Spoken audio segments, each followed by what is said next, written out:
Hey guys, Hello. we are back. Yay. Oh, I forgot to ask you guys if my microphone was loud enough, too loud. Sounds good to It's me. Okay, great. I have an actual microphone this week, my Ah, Yeti. yeah, I got mine too.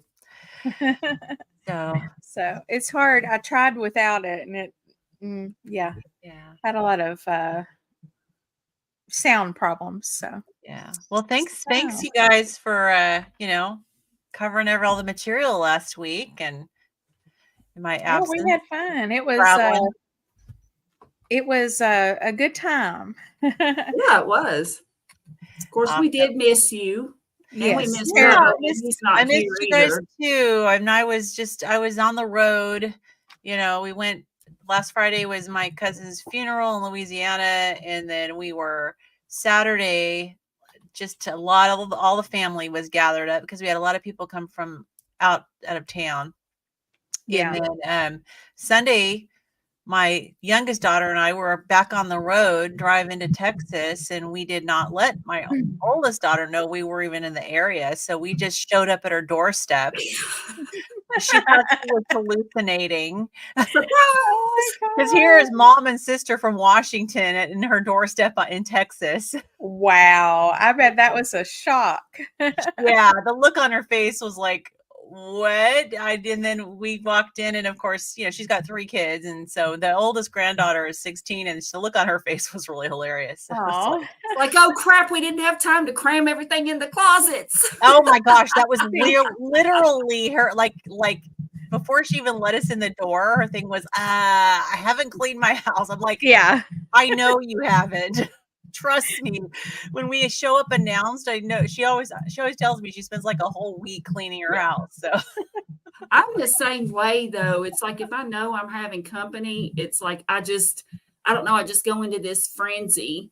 Me And it shouldn't too. matter. It's not that my house is like totally nasty or anything, but for some weird reason I feel like it has to look perfect if somebody's coming over. So if somebody drops in, I'm just like, is there any yeah. cat hair over there? Oh no, the baseboard looks nasty. I just see these things in my head and I'm sure nobody else pays attention to them, but I You Yeah. know do. you know what's funny is I am the same way, but yet and I used to have so much shame around the way my house looked or, it wasn't perfect. It's just a regular old house, and I would just look at all these houses. I guess mostly they were fiction because I was seeing stuff online and, stuff that is what people want you to see of their lives. Like in a Yeah. And magazine or I just thought everybody else had it together and I was the only one that didn't. But I've realized lately that I mean, people just they live just like we do, Mhm. I mean, there are some people who have true like problems with hoarding and stuff like that. And I'm yeah. not I'm not going there, but like just regular average everyday people, you stop by and they're gonna be thinking that. But when I go in other people's houses, I never I like never I say don't yeah, I I would either. never think never even anything. care if if their baseboards had dust on them. Exactly. I don't think about it. Or if I happen to think about it, it's not in a does their house look bad? It's kind of like, oh, okay, well, they've got a little bit of cat hair too, so it doesn't matter. You know what I'm saying? They're just Yeah. human. They're not perfect. Yeah, I Yes, just don't want exactly. anyone to feel uncomfortable, like I'm gonna come in and be, like, inspecting their house. Like, Yeah. I came to see you. Right. Especially your own mother should not be doing that, right? Right. At the very least. Yeah. I was just happy to see them all and, Hmm. so, Yeah. yeah, no, so she did let me in. Well, that's That's good. good. Hmm. But, yeah, All right. anyway, so, yeah, so you 2 decided that we were gonna do 5 chapters today. Yes, it's because of I flipped through well, I say flip through. I flipped through on the app and then well, I have two ways, the Audible and then also the Kindle. And it looked like there's 10 chapters left, but it looked like it kind of goes together to like do 5 and 5. If we do 4 and 4, then we're going to have 2 that are really small at the end and it just looked like time-wise, it would go together. So Yeah. and these chapters aren't super long anyway, No, they're so not long at all, and, of course, like I told you guys backstage, I kinda went down a couple rabbit holes, so you know, I've got slides and some things that I wanted to talk about and show you guys. And Cool, cool. Yeah, You that's always add a lot to the discussion, so I like it when you do that. yeah, I have the time, and yeah. it's my left side of my brain likes to engage. I love the slides because that is not me. Lynn is the prepared one. I'm a I'm slide on the person. fly. Like I mean, it's good and bad, in both Wait, ways you've of got being. 3 kids at home. I've got 4 kids. 4 Oh, that's right. You got 4 kids. One So, of them is 21, so he's not so much a right. kid, but he's still at home. And you have Yeah. a younger one too. So no, I in fact my youngest, her wedding's in like 6 weeks. Yeah, that's And yeah, awesome. I How exciting. hardly see her, so I Yeah. have time. Well, I like that's your personality too. You That is don't just true. it's because that's not me at all. Like even if I had no kids here, I'm just like on the fly, and then I used to think it was such a horrible thing, but now I'm like, that's just how I am and it works for certain situations. Well, So and that's why there's more than one person in a book club, yeah, right? yeah. Because you have different personalities and we all have different thoughts about the material. And, I just happen to go down rabbit holes and, for my own curiosity, Yeah, exactly. And I do understand that part. It's just the making of the slides. Like I wouldn't even know how. I Oh would my gosh, actually they're like for you to easy. teach me. I Teach me can how. definitely do that because they're so easy. You will be surprised at how easy they are. Okay. All right. Well, Yeah. we'll do that sometime. If you can copy and paste, you're golden. Do Okay, you do them cool. in PowerPoint? Yeah. Or yeah. I use PowerPoint for work, so I can make slides, but I think there's a little rebel part of my brain that's kind of like, doing this, the book club and stuff. I guess PowerPoint reminds me of work is what I'm Oh, trying to say. well, I So, mean, I literally do no design, blank layout, copy and paste, and just blow it up so it can be seen. Nothing fancy whatsoever. So, Well, I it still looks like really that. great, and your thumbnails always look really good too. oh, well, thank you. So, All right. you want to dig in? Yeah, so let's dig. start chapter 20. Fiber is necessary for a healthy gut. And the That's what they quote say. is, and the quote is, no organ in the body is so misunderstood, so slandered and maltreated as the colon. So Sir Arthur Hurst. Now I wonder how old that quote is. Like, I you know don't what I know. mean? It Like if doesn't it's say. It sounds like an old person. yeah, I it know. does. Either that or someone So- from the UK who has been knighted. Yeah. Like Yes. Sir Elton John, right? Yeah, Yeah. exactly. So the lie is fiber is good for you, and you should try to get as much fiber in your diet as possible. Fiber will help with constipation and irritable bowel syndrome. Fiber will help prevent diverticulitis and probably even colon cancer.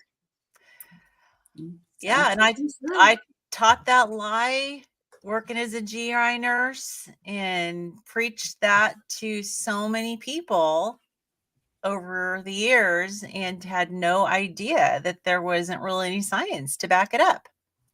That's really it's really sad that what we tell people and what we learn in nursing school is not even what we discover on our own that works. Like, just from our own bodies, I can tell you right now, I definitely don't need fiber.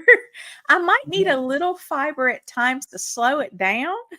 Oh, but And maybe less fat would do that. I did recently give that tip on to new carnivores on YouTube.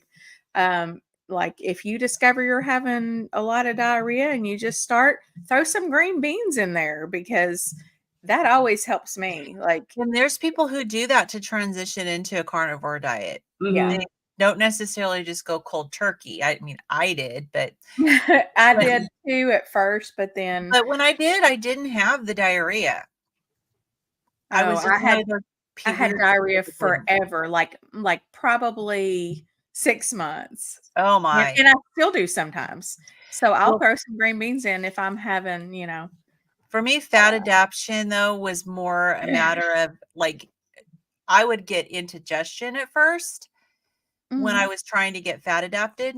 Oh, And so I had to kind of big back off on the fat a little bit until and yeah. let my body get adapted. But then I also don't have a gallbladder. Oh, okay. That's probably Mm. why then. Because my indigestion went completely away when I started eating all meat. Well, it was funny because I was on like 40 milligrams of Pepsid twice a day. And then I got on the carnivore diet and I had breakthrough acid reflux. But then as I fat adapted, it got better and now I'm on nothing. I am completely off any antacids and I don't have any issues Yeah. with GERD. So it was just a matter of getting over that hump, Yeah. you know. That's awesome. Yeah. But yeah, so yeah, and it was really interesting too, just all the years that I worked as a GI nurse. Looking back when it comes to the fiber thing, it was always it's like I knew what to tell people, but I definitely noticed that people's response to the fiber was varied. It wasn't like there was a consistent, like, okay, you take this much of this type of fiber and your problems are going to be gone. It was Mhm. seemed like it was very hit and miss. And, so we would just try to encourage people to work on their ratios of soluble versus insoluble fiber. So it's like fiber was the answer and it was a matter of just kind of tweaking dosages and types. Yeah. Never even occurred to me that the problem is don't do fiber. Fiber is part of the problem because I mean, that was a completely foreign concept. But now that, reading through, there's there's no there's no actual evidence. Nope. So, Not I even. have to add something really that it was kind of funny from, I mean, this was probably 15 years ago. I was working at a long-term acute care hospital, and and looking back, I'm like, this makes sense. That this doctor understood that fiber wasn't exactly the way that we thought it was. So he had me, they would always have us add fiber when the patients had horrible diarrhea from the tube feeding. Mm. And I remember asking him, like, I thought fiber was supposed to help you go. So aren't you going to give that person worse diarrhea? And he said, well, no, it works in both ways. And It I was like, and it depends on the Hmm. type of fiber. It depends on the type of fiber too, because yes, it does add bulk to the stool. And so if your stool is really liquid, it can add the bulk and start to help it be formed. But then if you add too much bulk, it triggers the stretch receptors in your colon to push it through faster.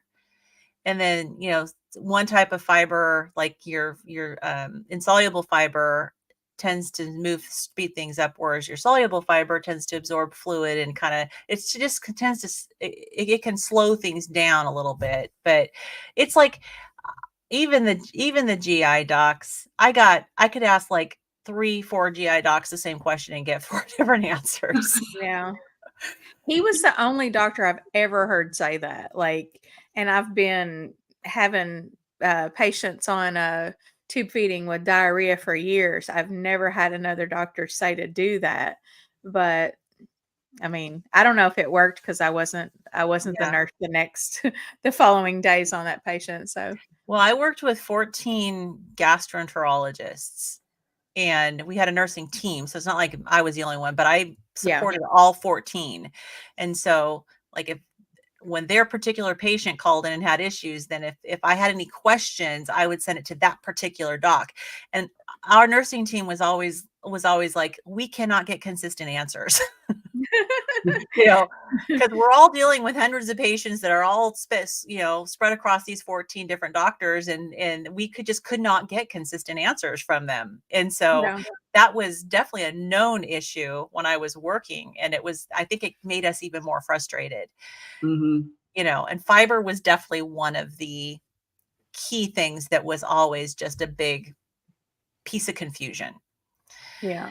So, but yeah, so he did mention here that these studies are based on a food frequency questionnaire, and I put one in the slide, and I don't know if you guys had a chance to look at I know you were at the book review I did with Carrie on Wednesday, Kim.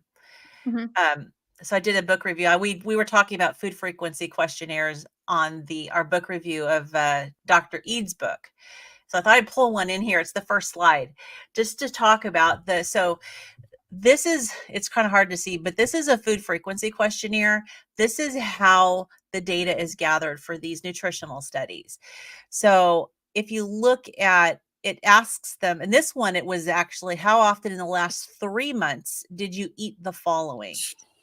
Okay. And so it's asking I don't know. it's asking them to remember what they ate in the last 3 months. Now, in some of these studies, yeah, like in some of these studies, it was like the study that I talked about about from Dr. Ead's book was on berries, and they had, over the course of 20 years, they had to fill this questionnaire out like 5 times, and it asked them, how much did you eat over the past year? And they had to remember. And if it was something seasonal, they had to like do math and spread it out on a per month basis. But I mean, even if you look That's at the crazy. breakdown, like in meat, they have all the meat pushed together in one category. Then in beef, they include stews, lasagna, pasta, pizza, meatloaf. I mean, this is what they do. They have all of these. This is what these studies are based off of. And dairy has ice cream in it as well.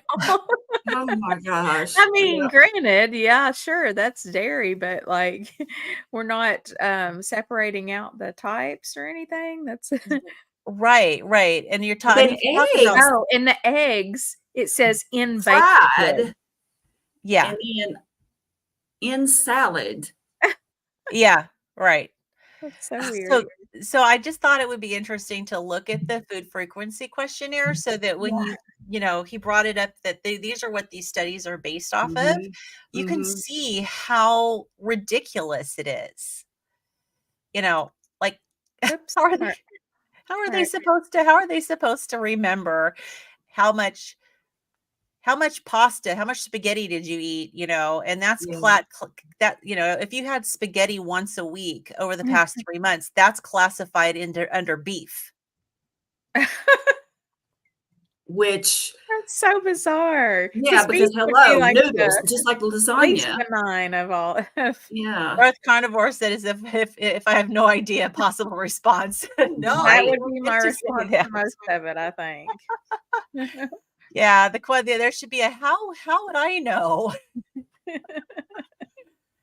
I know, Yeah. it's kinda crazy, but, yeah, so many of these nutritional studies are the basis, the data collection is with these food frequency questionnaires, and so to me, that alone invalidates it. It's like, Yeah. absolutely. And when you're only collecting, info every 5 years over a 20-year period of time, that's gonna Yeah, how yeah, and accurate are we gonna yeah, get? exactly. I don't think I could tell you what I ate in the last week in a reliable way. Right. Mhm. Well, in, the, they're trying to make correlations, obviously, between people who eat all extra fiber, like all the fiber and your gut health. And he says most people who include many fiber-filled vegetables and fruits in their diet also eat diets that are healthier overall, and they live healthier lives, so they're less likely to smoke, drink alcohol heavily, or eat lots of processed foods. But the studies are not, they don't factor in, there's no control for the confounding variables, and so they haven't had anything that actually shows that the fiber is going to decrease your risk of these GI illnesses with constipation. In fact, there's studies that show that that doing a carnivore diet, the people's constipation resolves. Hmm. Oh, it's funny. Even one of my children, I was giving him some ribeye last night, and he was like, "Oh, I love this ribeye. It's just," he's like, "Give me that big fatty piece right there." And I Yeah. gave it to him, and then as he's walking down to his room, he said, "Yeah, Mom, and it keeps you regular too." And I was like, "Okay, yes, it does. You're Listen. absolutely right. I can't believe you Wow. discovered this." Yeah, he's listening. So, yeah, so he says that when controlled studies are done on the topics of constipation, diverticulosis, and colon cancer, adding more fiber to the diet has no effect whatsoever on the outcome of the study. In fact, the less fiber the participants ate, the fewer symptoms of constipation they had. So that is basically, yeah, so it's all a big lie. And then fiber is an indigestible irritant to our bowels, can act Mhm. as an anti-nutrient, preventing absorption of some vitamins and minerals we need.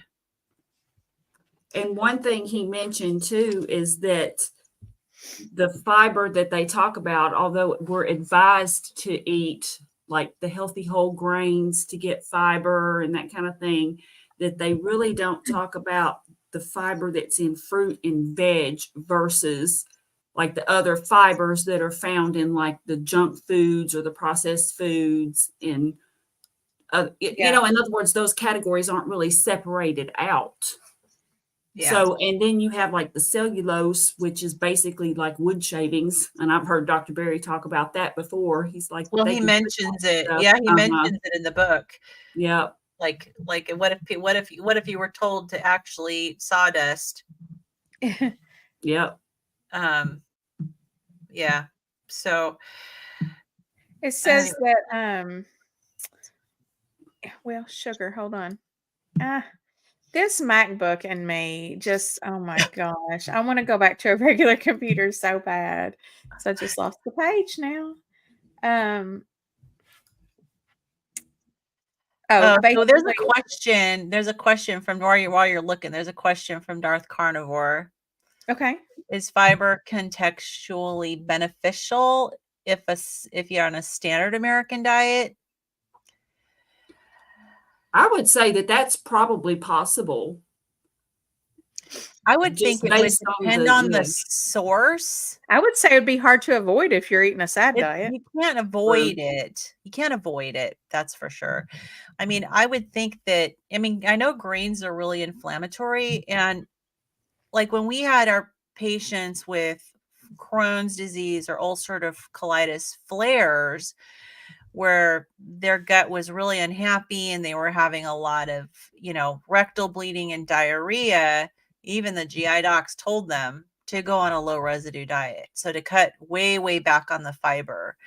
So I think that the doctors would tell you, yes, that the fiber is beneficial, but those same doctors, if your gut is inflamed and unhappy, will tell you to stay away from the fiber so it can But heal. one of the ways that they recommend, I don't know if your doctors did this or not, Lynn, but one of the things that some of the doctors that I follow will recommend is what is it, the elemental diet? Basically, it's like just drinking, like tube feeding almost. Well, they would recommend I'm just, like, how can that be good it for would you? it would really depend on how bad the person was and how bad off. But in general, they would recommend a low residue diet, which still contains some fiber, but it's all the really processed down stuff, which is definitely not good. But if you avoid all of the whole grains and everything, the patients would feel better. So the Yeah. lower the fiber they did, the better they felt. Yeah, but they should have made it real food and not liquid, like, like protein drinks and stuff. That's Well, I mean, they probably, yeah, protein drinks aren't good, but some people are so bad that they do need the gut rest in order to heal. So I have a friend who had a bleeding bottom problems, but no way would she listen to me. She loves veggies. Well, Mm. yeah, it's unfortunate because it's just what's been told everybody, you know. So, yeah, it's unfortunate.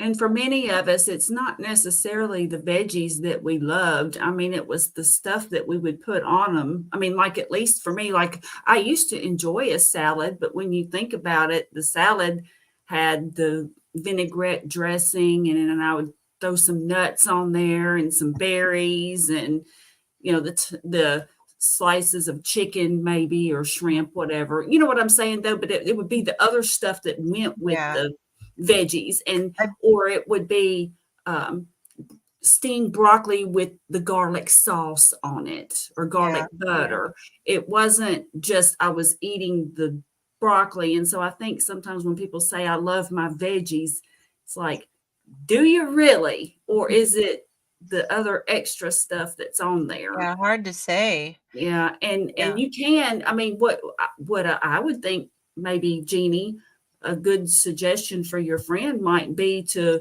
maybe have her pick out one or two veggies that she would like to keep, and then maybe try cutting out others, or just pick one or two in the beginning to cut out, and then just gradually, like, things that you might think would be more irritating.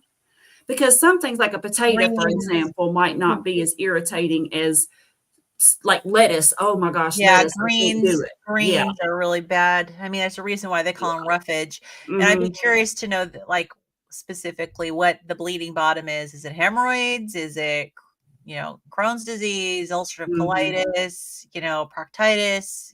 What is it? I mean, so I'm going to embarrass myself like I usually do, but on my trip, I was carnivore, but I had a really hard time. Like, I have to do the lion diet typically, and because I have the histamine issues because of my mast cell disease, and I was not able to completely avoid the higher histamine foods. And it does take several days to kind of catch up with this. Well, the last day I was at the Dallas airport getting ready to come home, and the only thing I can find that it really was half decent to eat was this omelet from IHOP. And I swear they probably used seed oils, and I ended up with an upset tummy. Mhm. And by the time I got home, I had a hemorrhoid, and I had some blood in my stool, or Mm. some blood tins of mucus. It wasn't in the stool. So I have, and after 2 days of just back to eating my beef and lamb, it cleared up. So it was And they like, very well may have also put, like, what is it? Pancake mix in with the eggs. I have Oh, heard yeah. Oh, restaurants do that. Some of yeah. them will do that too. And I would say And that that was probably probably what got you. maybe it was because, yeah, I was not that happy, and yeah, but it did clear up quickly when I got back, to eating just the meat and the lamb. So, even something like hemorrhoids can be helped with a carnivore diet. I've heard so many people talk about their hemorrhoids Oh, clearing yeah. up. Yeah. Yeah. So So I found the definitely part for that I was going to read a while ago. Okay. So basically, it says, in the same respect, this is just carrying on from something else. The fact that eating more fibrous vegetables and fruits is correlated with decreased risks of colon and bowel problems does not prove that the fiber is preventing those conditions. Most people who include many fiber-filled vegetables and fruit in their diet also eat diets that are healthier overall, and they live healthier lives. They're less likely to smoke, drink alcohol heavily, or eat lots of processed junk food. In many of the Mhm. studies, these confounding variables are not controlled for, and thus may be the cause of the increased risk of colon bowel disease rather than the lack of fiber. I Right. thought that was interesting. Right. Right. And that's the problem with the nutritional studies, is that there are all these confounding variables. So, All right. And then let's see here. He goes on to say that fiber is an indigestible irritant to our bowels, and it can act as an anti-nutrient, preventing absorption of some vitamins and minerals that we do need. If I told you to eat a cup of sawdust full of fiber each day in order to keep your bowels healthy, cancer-free, and moving regularly, you might think I was crazy. But the fiber, many experts recommend that we eat actually contain sawdust or wood fibers that are very much like sawdust. Um, and the recommendation does not square with how our ancestors ate. Yeah. Yeah. Mhm. So, yeah. Yeah, he made the point that they wouldn't be, that there was no evidence that they were purposefully looking for things that had a fiber content. And that makes total sense. Not that they never ate vegetables, but it's just that that wasn't huge on their list. I mean, the biggie on their list was getting meat and fat. I mean, that Yeah. was the big one. As far as our ancestors, yeah. Mhm. Yeah. And definitely a lot of the people who, like he said, a lot of the people who ate the higher fiber diets and more fruits and vegetables also didn't smoke and drink heavily and have all these other things that are, so you can't really say it's the fiber. Maybe it's the fact that they didn't abuse substances. Yeah. Yeah. And So- likewise, you can't say that in the case of like when we were looking at the image that Lynn was sharing about the different meats, and it's like if you look at a hamburger, for example, or even worse yet, they actually had it included with lasagna, the beef with the lasagna. Mhm. So that's a big confounder right there, because you're not separating out. Like, I would just think noodles would be a total separate category. Like, you would Yeah. more separate the ingredients in a sense rather than lumping together, because, and then they'll turn around and, for example, say that it was the meat that causes the problems. And it's like, hello, you got another major thing over here. It's called, the noodles. Yeah. Yeah, and that is the good thing about the carnivore diet is if you are doing really super strict carnivore, which I think you should do at least in the beginning to, see what you do and don't tolerate, kind of as an elimination diet.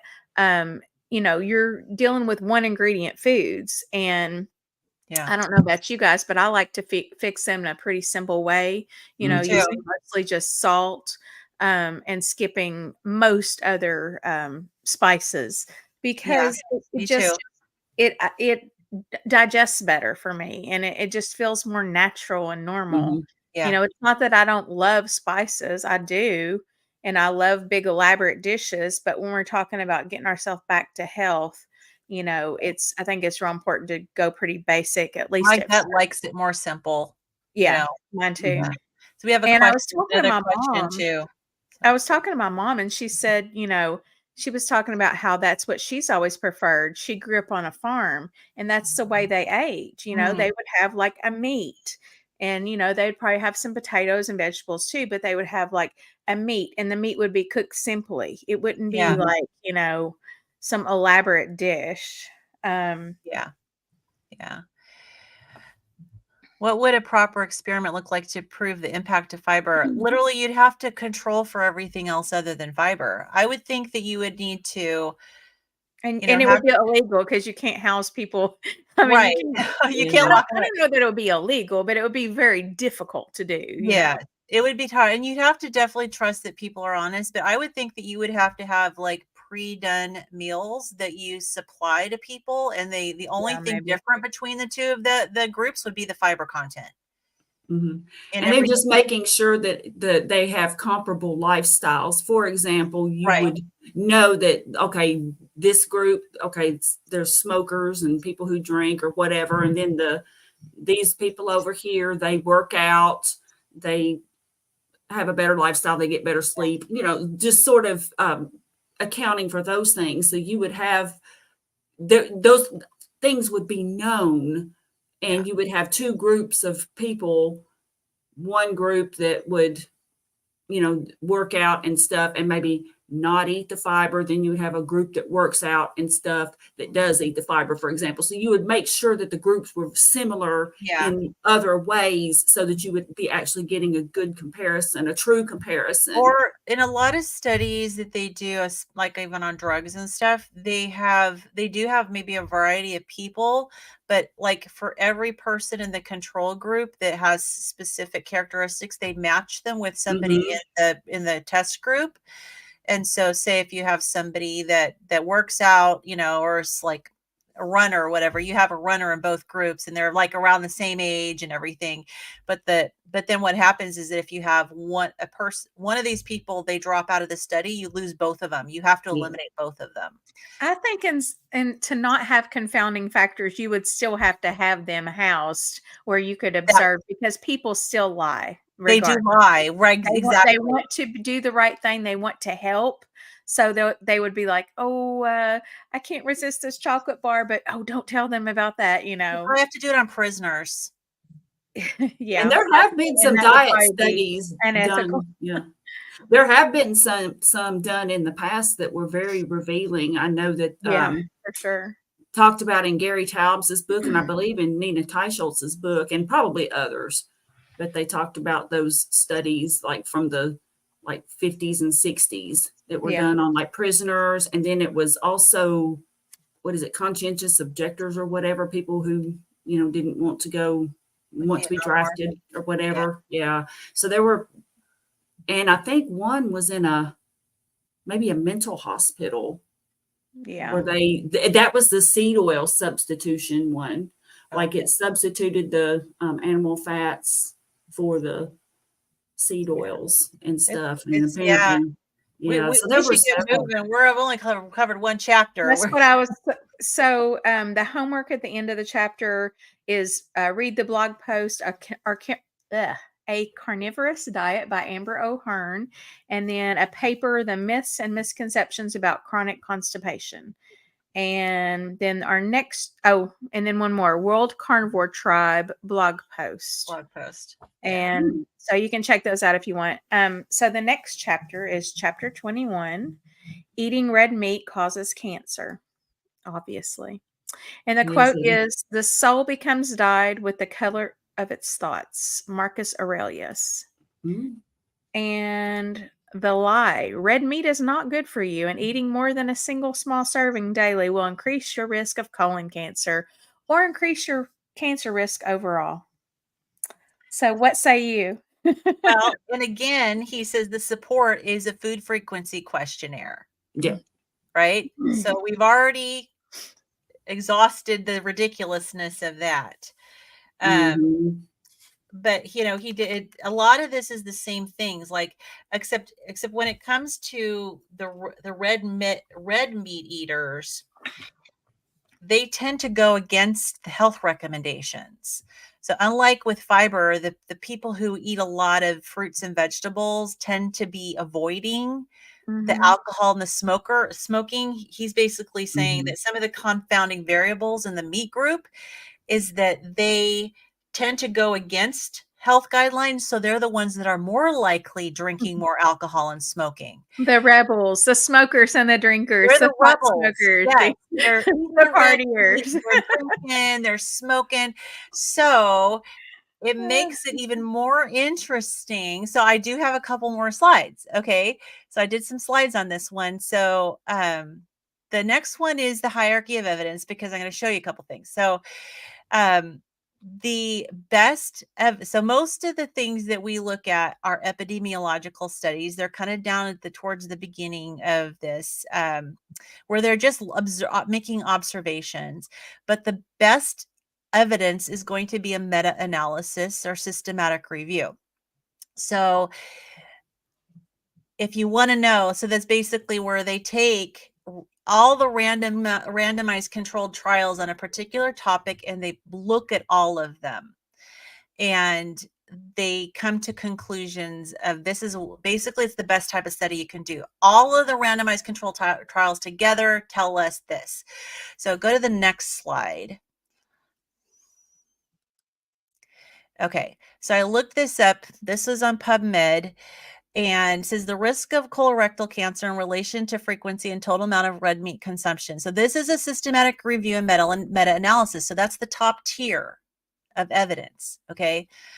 And I brought this up as an example. This is like what they consider best evidence. So they said that this is based on 22 studies and it was a meta-analysis. It says confirmed the carcinogen effect of the consumption of over 50 grams of red meat per day for the colon. Now, but if you look at the relative risk, all of the numbers are below 2, and anything Mhm. below 2 is insignificant. Okay. That's why you can't just read the conclusions on these things. Okay. Yeah. Because But look at the regardless to the conclusion. fact, but this is the interesting thing. So basically, they spelled out here that all of the relative risk, not a single one of these numbers is above 2. So we know that that's insignificant. But the conclusion still says red meat intake is associated with elevated risk of developing colorectal cancer. The frequency of red meat consumption, rather than the total amount consumed of consumed meat, is associated with a higher risk of colorectal carcinogenesis. So even though the meta-analysis and all the statistics were significantly irrelevant, they still concluded that meat causes cancer, colon Mhm. cancer. I was just like, seriously? This is the baffling. science that that's being thrown at us. Yeah, this is their proof. This is their proof. And Mhm. so when you deal with all these doctors that all they have time for is to take a look at read the conclusion. Oh, that's for the next chapter. I didn't mean to do that. Okay, to look Yes, at you the did. conclusion. This is the conclusion that they're reading. But like Mhm. one paragraph above, all you have to do is look at the numbers and see that no, it's significantly insignificant. It's statistically insignificant. Yeah. Mhm. Yeah. So that was my little rabbit hole that I went down for this chapter.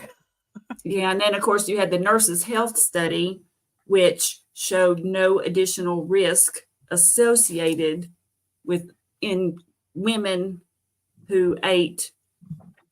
Well, actually, that was one. Never mind, I'm behind. But this is interesting, though. It went back with the fiber. Sorry, I So was on the wrong basically, line. what Yeah, I'm the nurses' gathering health from these study two basically, yeah. But what that's I'm gathering from these 2 chapters is that it's identical. The fiber and the yeah. red meat. We could say the Mhm. same thing about both of them. It's epidemiological Yep. studies, they're garbage, and on to the next chapter pretty But much. Yep. one key thing back to the first point is that even though the meat eaters tend to drink more, smoke more, and balk at all the health guidelines, they were still significantly statistically insignificant increased risk. So it not only isn't the meat, it really isn't the meat. Yeah. Yeah, that's a good point because you would think that with all the other stuff that they do or would typically do, I don't know if they tracked in those particular studies like which ones actually did or how many smoked and how many did this, but or if they put those numbers in the Yeah. study for you to see. So if you take That's a good away, point. yeah, so like if you actually took 2 groups and took away all the drinking and smoking, it may even show that it's less likely to cause colorectal cancer Yeah. if you eat red meat. Yeah. So Yeah. Okay, so homework on this chapter is the book Eat Meat and Stop Jogging. Common advice on how to get fit is keeping you fat and making you sick by Mike Sheridan. all right. And I And believe I have downloaded that book from if you have Amazon, the Kindle Unlimited. Mhm. I had gotten that book for free because you through the Kindle Unlimited app on your phone, you can't pay for books anyway. You have to purchase them through Amazon. But I got that book for free, like I don't know, like 2 or 3 weeks ago. So it may still be out there if anybody's interested, and if they have Kindle Unlimited, you can just borrow the book. Oh, okay. Yeah. okay. So the rest of my slides aren't till chapter 24. Okay, so chapter 22, you must eat lots of carbohydrates to fuel your brain. The quote is, whenever a doctor cannot do good, he must be kept from doing harm. Hippocrates. All right. And the lie is you must eat plenty of carbohydrates every day, or your brain and other body parts will not have enough energy to function properly. And we all know that's not true. But there are still a lot of people who believe that the brain only runs on sugar.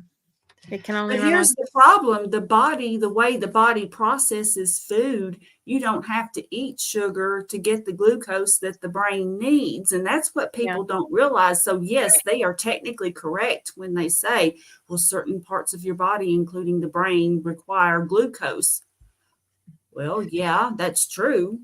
But the But brain can also use ketones. the brain can also use ketones, The and what brain- glucose it needs, the liver makes it. The mitochondria, the cells of the brain will prefer ketones to glucose.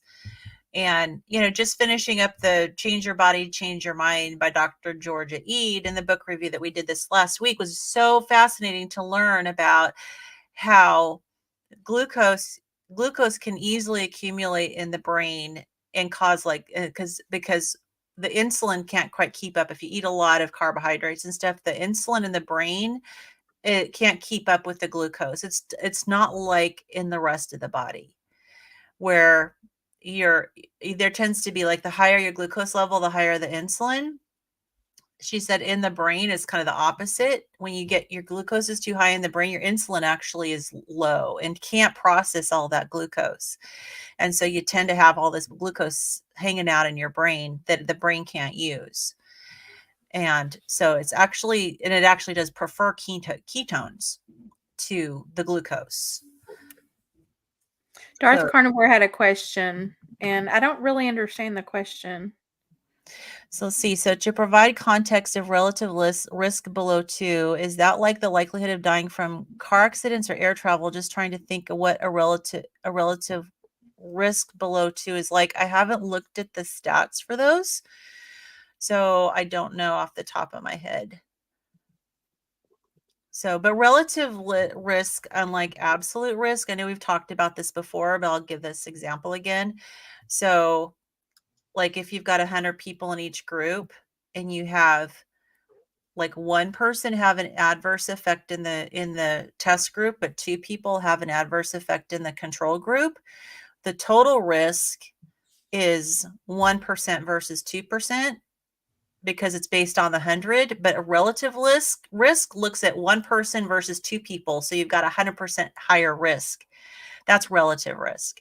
So it's it's already kind of built in, inflated Mm-hmm. when you I come didn't to. understand what he meant by below 2, though. Well, I mean, that's supposedly the cutoff for what's statistically significant. I don't know, honestly, what the air Okay, travel, okay. yeah, Yeah. what air travel and car accidents are like. Like, yeah, I'm not sure. Okay, I get it. I understand. Yeah. All right. He said, Scott says, so my brain feeling like Laffy Taffy is more correct than I thought. If you're eating too many carbs, yes. So, but Big Food is happy to support the lie. He says, because the carbohydrates found in sugar and grains provide cheap ingredients that manufacturers can use to make all manner of tasty snacks. So there's a lot of money in carbohydrates. So, And but he did talk about the societies that spent their entire lives eating basically a 0 carbohydrate diet for months at a time. He talked about the Inuits, and he talked about several other places, around the world, the Maasai of Eastern Africa, Mm-hmm. the Kukatan in Russia.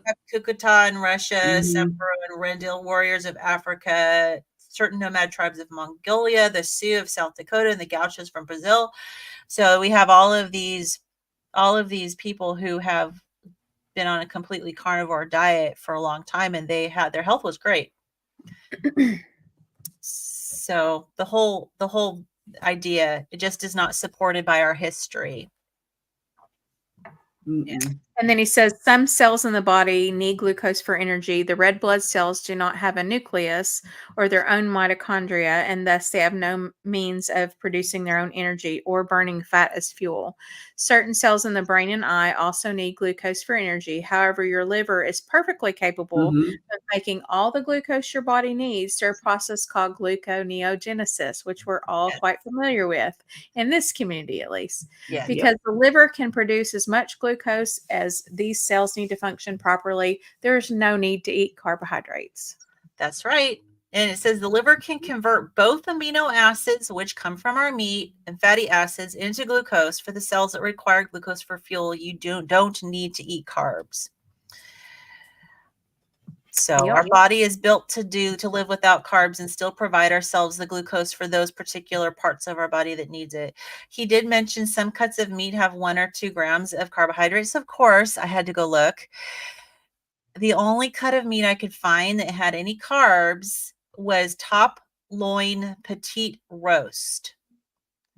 It has 1.1 grams of carbs per 100 grams of the meat. I never eat that cut. So Yeah, I don't either. Oh, I haven't either, I guess. yeah. So this paragraph. Roast.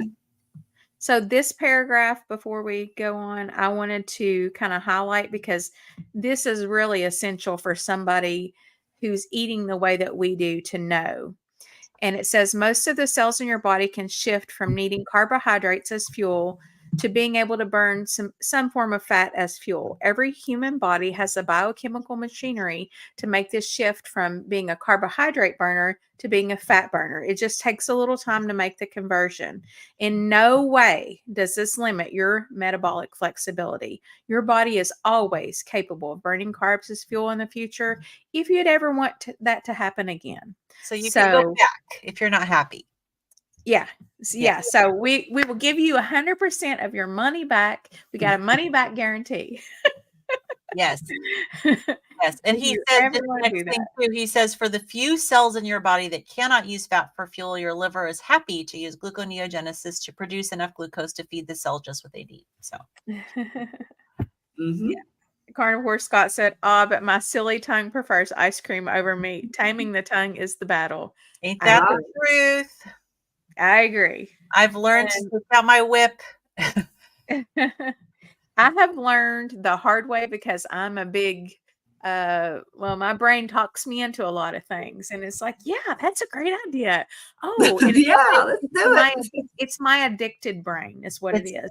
It's all a temptation. It can rationalize anything. Yeah. If I want to, and I within reason, but it can for sure rationalize some low carb chocolate around, Easter. I mean, why wouldn't you?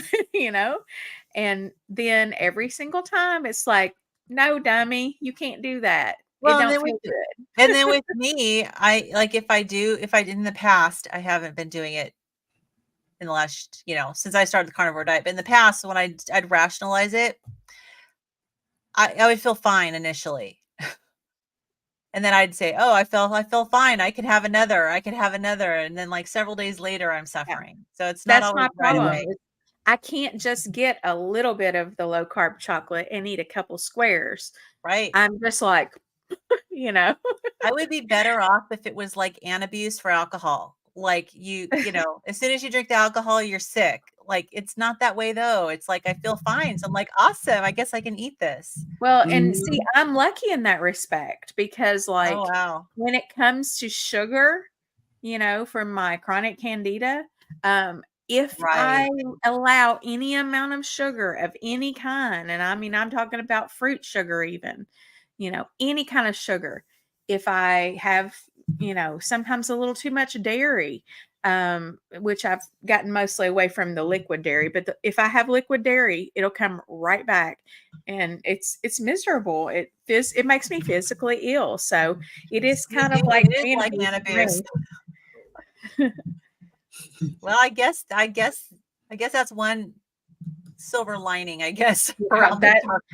Because otherwise I'd be knee deep in donuts right now. I mean, just, not to trigger anybody, but so homework for this chapter was the book Real Food Keto: Applying Nutritional Therapy to Your Low Carb High Fat Diet by Jimmy Moore and Christine Moore, and the book Eat Rich, Live Long: Mastering the Low Carb and Keto Spectrum for Weight Loss and Longevity by Ivor Cummings and Jeffrey Gerber.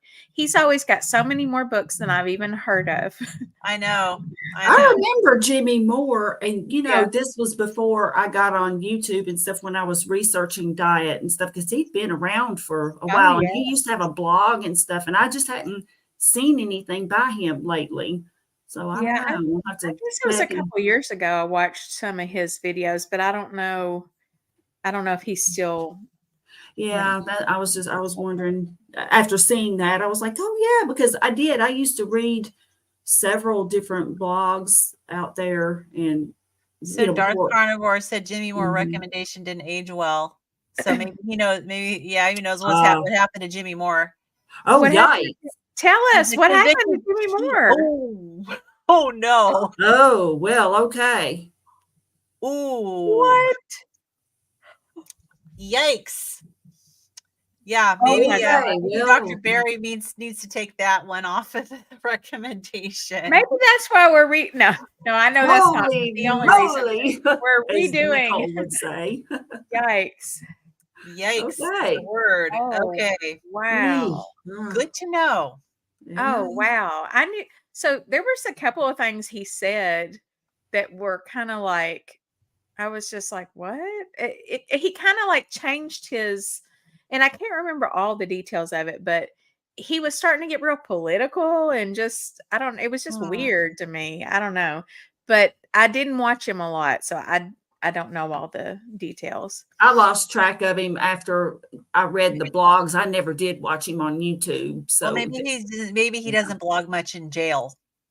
probably not. But I mean, this was like I wonder if is he 2015, actually in jail? 2016. I hope so. Yeah. Yeah. Anyway, okay. Let's All move right. on. Well, okay. That was interesting. Yeah, that was that. Thank you, audience. We're glad Learned you're that. here. That There's was a reason we do Yes. this live, right? And That's now we right. know. That's right. Okay. So chapter 23, grilling meat causes cancer. And I'll never forget my one of my college professors told us this. And I was like, huh? Like, Right. That what? makes Are no you crazy? sense. People So have the been quote grilling is, meat for centuries. I know. The quote is, but it appears common and has been found all over the world in all ages that meat is considered the superior food, vegetables inferior or secondary. And the quote is by Wilhelmer Stephenson. I Yep. hope I did not butcher that. Wilhelmer Sounds Stephenson. Scandinavian.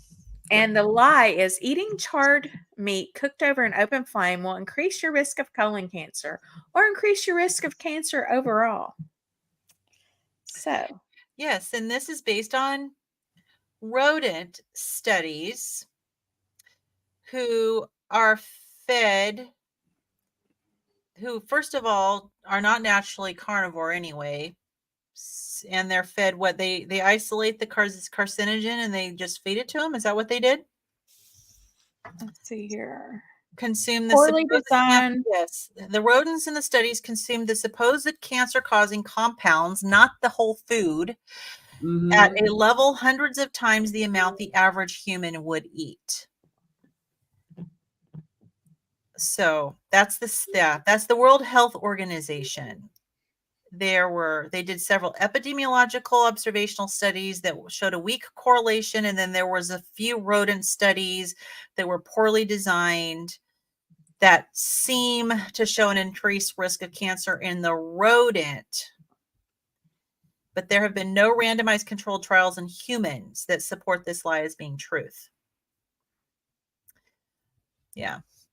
Yeah. So And it says very also poor. there are multiple observational studies that don't show any correlation between grilling Mhm. meat and cancer risks. So, Right. yeah, super weak study. It shows and it doesn't show. Like, I mean, it Yeah. basically is meaningless. Yeah. And he really kind of comes down on the World Health Organization as basically being very emotionally invested. We saw some of that in recent years. Oh yeah, they're emotionally invested That's in all their I'm going to say about viewpoint. that. That's right. Yep. I think that it's not hard to convince people nowadays that the WHO is a little biased. Yeah.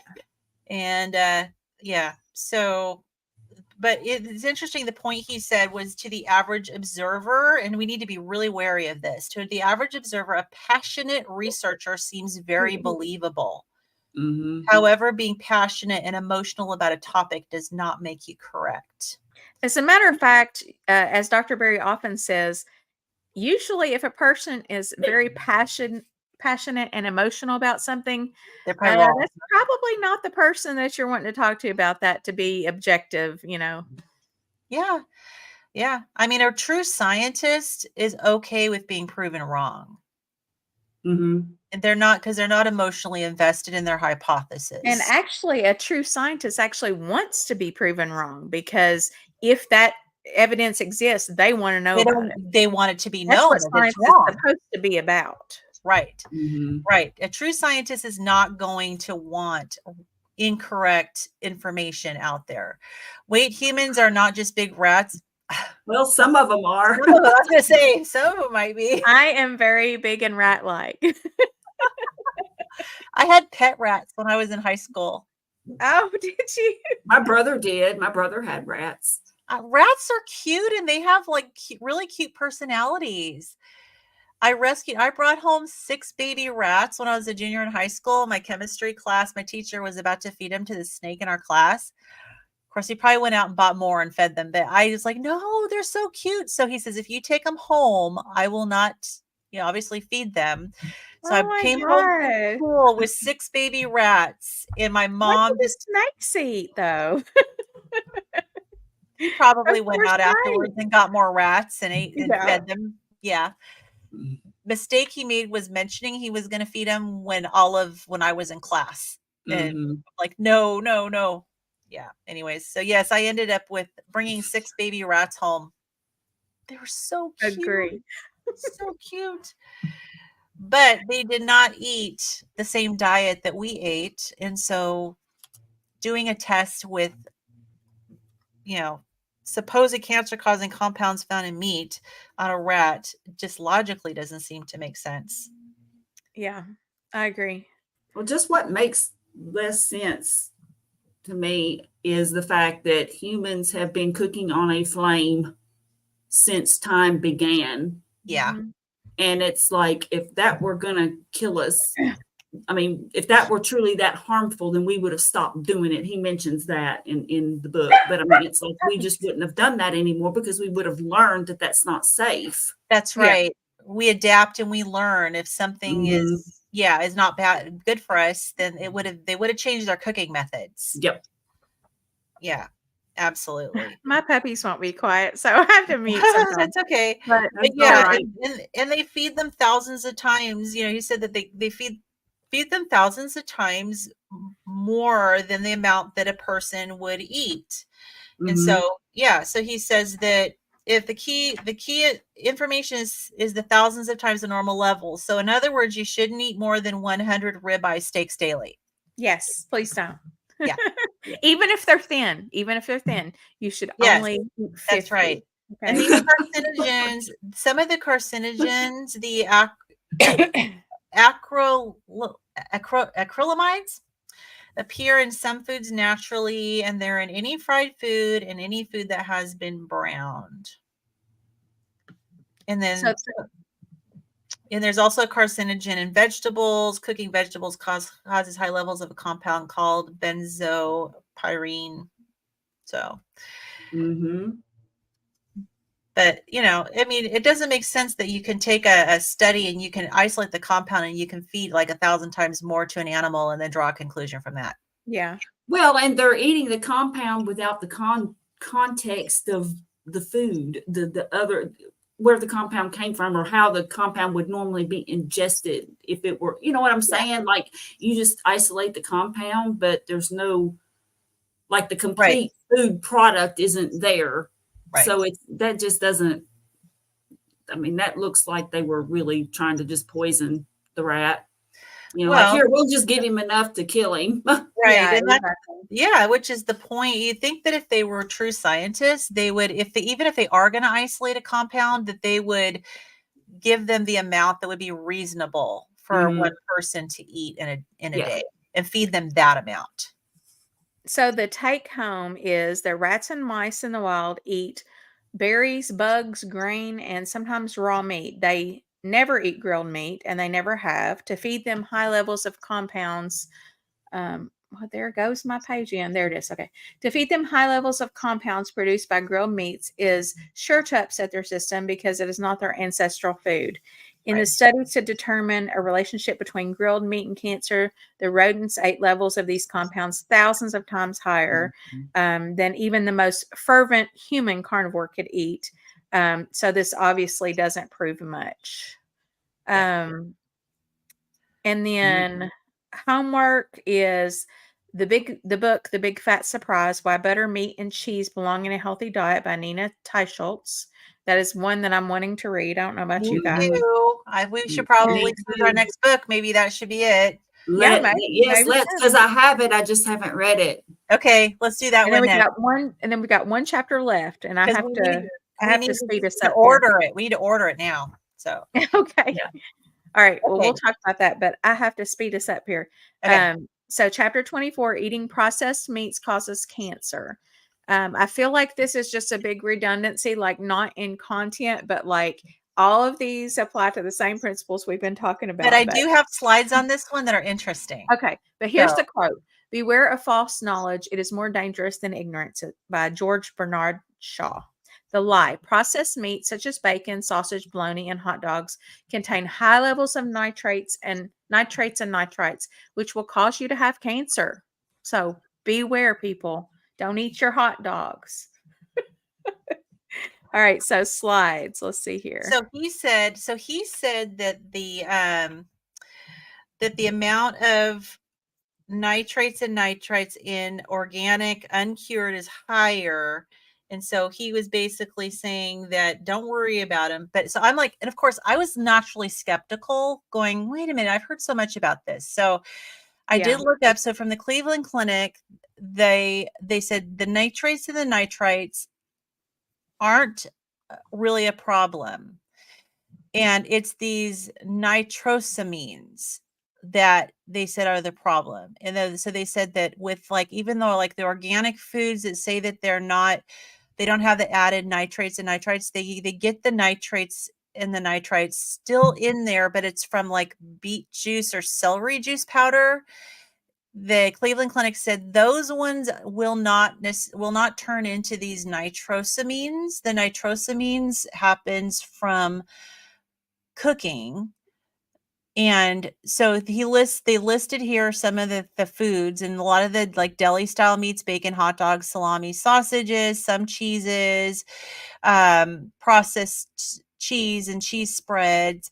He says they say what makes the nitrates and nitrites in some foods problematic is not in others. Several factors may be involved, including the food prep method. So when meat is cooked at high heat, like during frying or grilling, nitrates and nitrites can react with amino acids in the meat protein to form nitrosamines.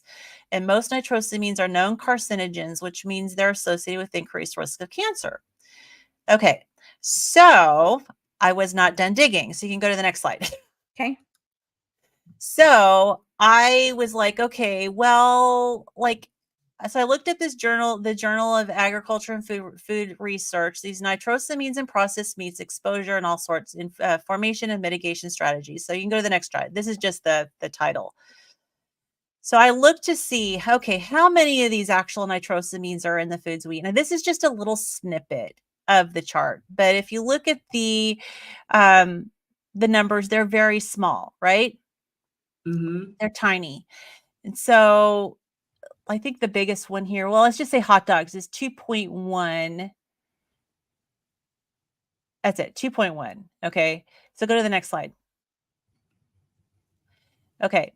So what to know and do about possible nitrosamines in your medication. So apparently nitrosamines are not just in food. So when it comes to talking about drugs, then you get the FDA website that talks about, we want to make sure your medication is safe. So there are certain drugs that contain these nitrosamines. Angiotensin 2 receptor blockers. Okay, that is any heart medication that you have that ends in sartan. The generic ends in sartan. It's an ARB. Ranitidine, which is a acid blocking medication, nizatidine also, and metformin, okay, have been recalled because of nitrosamine impurities. Now, I remember when, as a GI nurse, when ranitidine was taken off the shelf, because they certain manufacturers, they exceeded just barely, but they exceeded the levels that were acceptable. Okay, so remember the hot dog was what 2.3, right? Okay, so go to the next slide. So I decided, well, let's see what the recommended acceptable upper limits of nitrosamine in drugs is. And this is one page of 27 pages. And look at the recommended 1,500 nanograms per day. Yeah. Oh my. Yeah.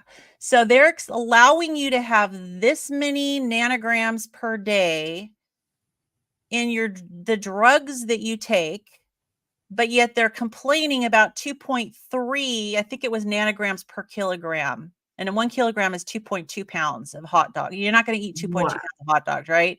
Yeah. Okay. So I'm like, okay, so they're freaking out over nitrates and nitrites in meat because it can turn into these nitrosamines, but yet they're pumping us full of them in the medications and they find this level acceptable. Yeah. Okay. That's my mic Things drop. that make you go, huh? Huh? Things Drop that make that you mic, go, girl. Mic drop. yeah. All right. I'm trying to Wow. get my boys to take a shower while we were doing this. I'm like calling them on the phone. So I had to mute myself. All right. So let's see here. Well, I feel like she's just said it all. Well, I was like, come on, I got to research this a little bit more. I got something. This is really, really interesting. Would you be surprised to hear that more than 90% of the nitrites you swallow each day do not come from food at all, but from your saliva? Yes. That's Well, right. It's true, and it really puts the final nail in this myth's coffin. Your body naturally produces hundreds of times more nitrites in your saliva each day than you could possibly get if you ate nothing but processed meat all day. Should we But outlaw maybe your not as much, spit but maybe not as as much as if you take possible? those drugs. Yeah, true. Right. Should we outlaw your spit as a possible carcinogen? Maybe. You should definitely stop if you fear nitrites. Definitely stop swallowing your own saliva. And carry a spit There cup. you go. If you're afraid of it, Yes. and the FDA website said for these drugs like metformin, well, we don't have any alternatives, so we're not going to make them recall it. I'm thinking, yeah, well, maybe if they went on a carnivore diet or low carb diet, they wouldn't have to be on their metformin. Yeah. So they are okay with allowing over 1,000 with a drug because, there's no other alternatives. So please don't spit on me. Yeah, well, you just have to swallow your own saliva, which we do all day long. So. And then also, well, I guess you probably talked about that. Let's see, the nitrates occur naturally in celery and beets, and they actually use those for apparently for like medicine, or they're looking into the positive things. So it just seems to me, and I know like they always talk about the super beets, for example, the powders and stuff that you can get, and so it's supposed to help you like with your what is it? Nitric oxide in your body, which is supposed to dilate your, it helps blood pressure and stuff like that. And so I'm just like, and they do basically there are benefits. Yeah. So basically though, it's like you can't have meat because meat has those things, but you can have the beets and, we can extract it and we can put it into drugs and that's okay. And the logic behind that just isn't. And then the celery, is used to cure, right, some bacon or something. So in other words, that way they can put on the package that it doesn't contain any nitrates or nitrites. Is it nitrates? Both. Yeah. Okay. Anyway, so they can put that on the package, but it actually does because there's more in the celery than anything. And people are just juicing celery and drinking it. So they're obviously not that worried about it, or maybe they just don't even have a clue. Well, they're not worried about it. They're just trying to demonize meat. Yeah. exactly. I mean, at this point, they'll just say anything. Yeah. I know. Exactly. Yeah. All right, guys. So let's see here. Wrapping up this chapter. Let's see. The take home is this lie is another great example of a situation in which researcher bias and personal beliefs have been ensconced in nutrition dogma. I feel like this is just the trend of the last 5 chapters. Yeah. When you look at the research with a critical eye, the lie completely falls apart. When you discover that uncured meat contains more nitrates than inexpensive processed meat, the situation becomes embarrassing. When you understand that your own saliva is by far the greatest source of nitrates in your body, the myth becomes completely laughable. So the homework is web article, The Nitrate and Nitrite Myth, Another Reason to Not Fear Bacon by Chris Kresser. And a web article, Does Banning Hot Dogs and Bacon Make Sense by Sandy Swark, BSN RN CCP.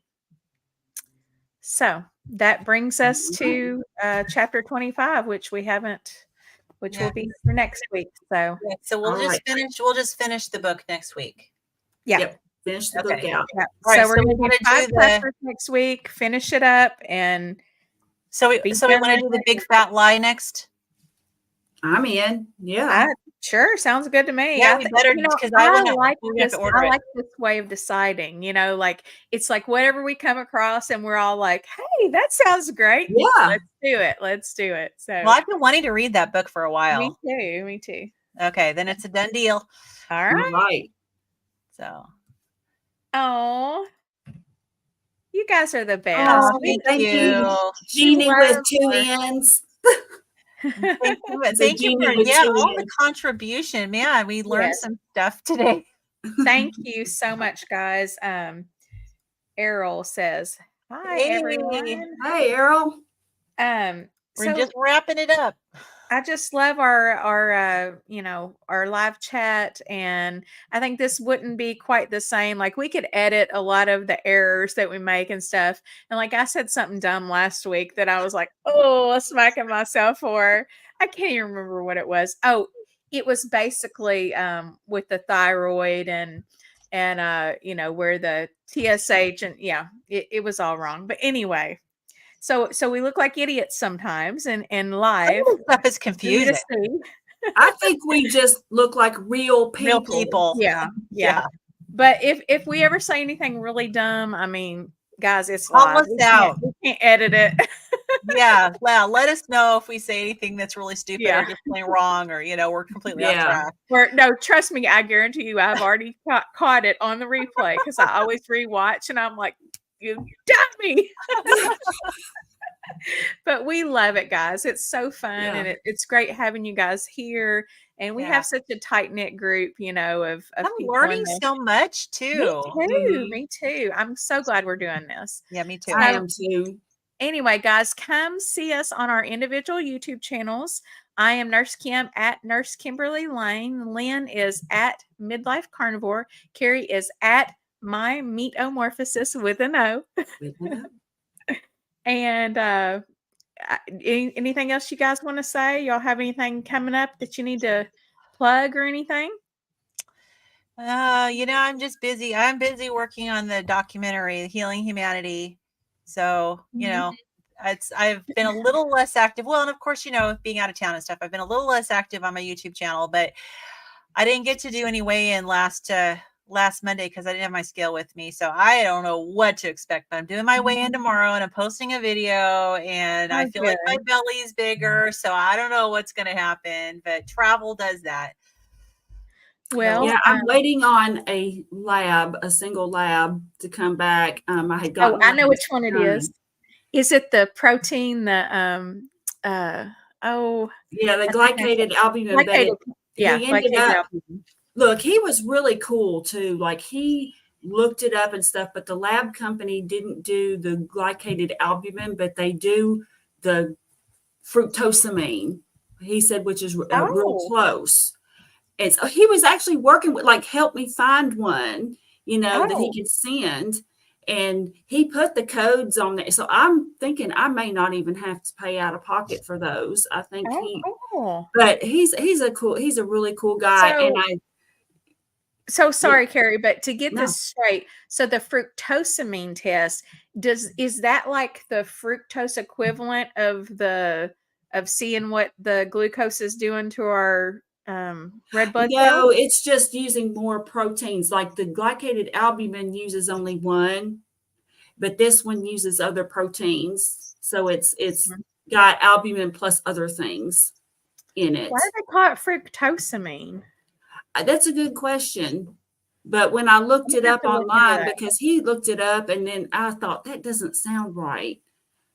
But after looking it up online, I was like, well, okay, so it's very similar Mhm. to the glycated albumin, except for the glycated albumin is just the albumin alone. Yeah. And So the and reason why I said protein is because yeah, albumin is protein, yeah, yeah. basically. So And so this one anyway, includes other proteins. Yeah, so that's going okay. to be interesting. So I'm waiting Yeah. on that one to come Yeah, back. make sure you do a video and let us know about that. Yeah, I am definitely going to do that. Okay, so I am actually I'm actually helping Russ now with the keto cookout. Excuse me. The keto cookout lives on Tuesday nights. And he has several people that he has asked to help him, and I am one of them. So Cutie. you can see me there on Tuesday nights at 9 p.m. Eastern Standard Time. And Fabulous. so and I'm trying to just pump out some more videos and trying to figure things out. Mhm. I'm over analyzing YouTube most of the time. So you'll see I'll change things up and then I'll be like, pull back. And I have this thing lately that I've been doing where I'm like, okay, I've seen several YouTubers that I really, really liked that I feel like are getting away from doing the thumbnails where it's like, and then something on one side. Like, I always feel so silly doing these huge like it feels like more of a production than the actual video. And so I'm kind of protesting it in a way and just kind of doing a little test to see does it change things for me, especially Mhm. at me being this level. And I almost think like the thumbnails could unnaturally bring in people that maybe I didn't intend to target to begin with. I don't know. It's just a theory I have, and a lot of that comes from TikTok. To be honest with you, I Mm. know you guys probably aren't on TikTok, but most Mm-mm. people in the carnivore community are not on TikTok. But let me just tell you, you can see a lot from the trends from TikTok as to what's going to happen with the other social media, Oh. and basically they'll get on that TikTok any old way. It doesn't matter. Your hair could be a total mess, no makeup. Don't really care. Just got to get on there and shoot that video real quick. There's no, making the big thumbnails. It is what it is. You can choose like a shot in the video, but it's not a big production, and it makes it so much more fun, and it makes it so much more natural, and it Yeah, Yeah. leads you to naturally gravitate to people because you're like, they look real. Look at that house. exactly. Look at the art on the wall. She's got an off-centered dream catcher. So I can vibe with this girl, like it's just really cool. Like I've learned a lot from TikTok, and it's a really kind of a fun place to be. And I hate that it's I hate that the whole China thing and I Yeah. hate that because there's some really good people on there. But We have seen some great things on TikTok. I have learned from the trends on TikTok, they tend to translate later to YouTube and Facebook, and everybody's copying off of them. So Hmm. I'm like, okay, are we going to see this as well? So that's why I'm trying this little, like, I just have these theories about things, and that's one Well, of them. test them out for us. I'm doing it. And I'm so young in my journey. Like I'm so early in my journey that it doesn't really matter. I mean, like it's not like I've got this huge YouTube channel that I'm just going to destroy with no, fancy thumbnails. So anyway, but have you ever watched Dry Creek Wrangler? Mm. Mm-mm. Oh, he is so cool. And he's got like, I don't know how many followers. He's got probably millions now. But when I found him, it was just like this old guy sitting in a rocking chair, smoking a pipe and just talking. And he had no thumbnail or anything. It was just like, here he is. And he's interesting as hell, you know. Yeah. Oh, okay, cool. You know, people really like him for him. They don't care about a Yeah. thumbnail. So Yeah. anyway.